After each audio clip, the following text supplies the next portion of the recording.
Alexandra. He writes, I'm working with a couple where she's the burnt out pursuer. She wants to save her marriage, but she doesn't want children, neither now nor in the future. He wants the marriage to succeed and he wants kids. Mm-hmm. We are in the first stage of therapy, able to share tender feelings. We're in a tight spot now. Yeah. So I would like to know two things. One, how do you approach things when they are different values regarding life, children, etc.?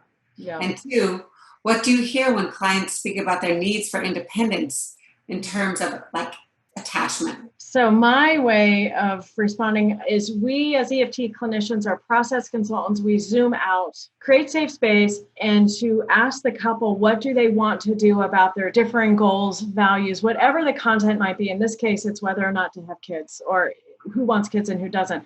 I understand they're in a repair process and it's great that they're having tender moments, and yet they have to decide what they each can tolerate with the differences in him wanting kids and her not wanting kids.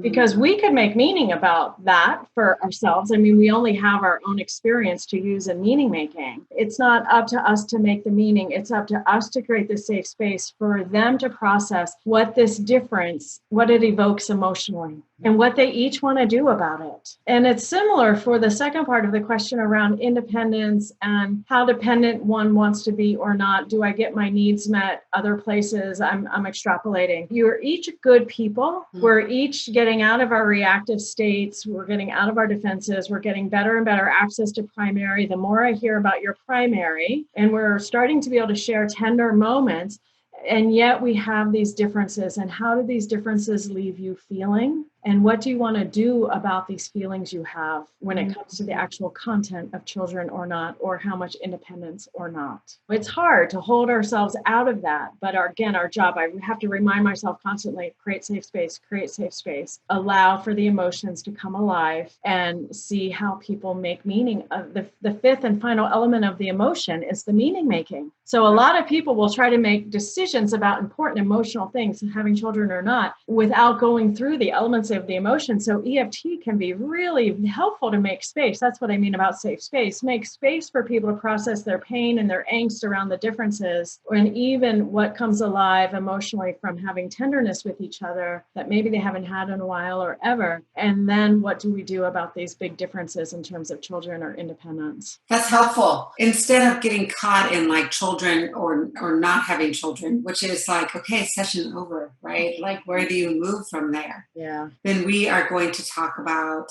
tell me about the longing for children. What do children mean to you? What happens inside when you think about having children? Yeah, where's all the emotion? And so... Or all the emotion around like, I don't want children. I'm afraid I'll be a father like my father, or whatever comes alive around not having children. Exactly. And so rather than getting caught in the differences on a content level, we actually want to make space to process the emotion that comes alive when these differences happen.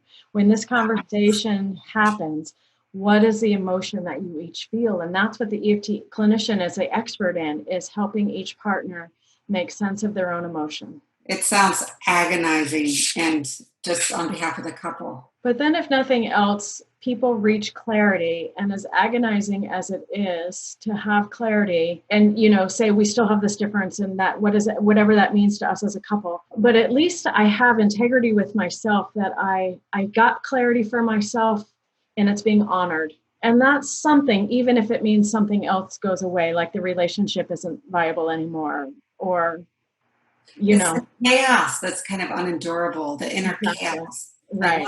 Process that pain, that longing, the emotions. Yeah. And you have clarity, no matter how crushing that clarity may be, it's still better than not knowing what's happening.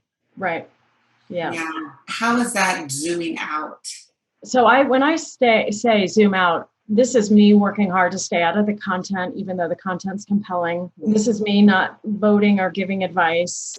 So I'm zooming out to track the process of what happens emotionally when this big issue comes alive in the room, in the therapy room. So I'm zooming out to track and reflect process, and then help each partner intrapsychically. So I'm zooming away from the specific content to make process comments. For more hot tips on emotionally focused therapy, go to theeftcafe.com and sign up for our newsletter where you will receive short little clips like the one you just watched.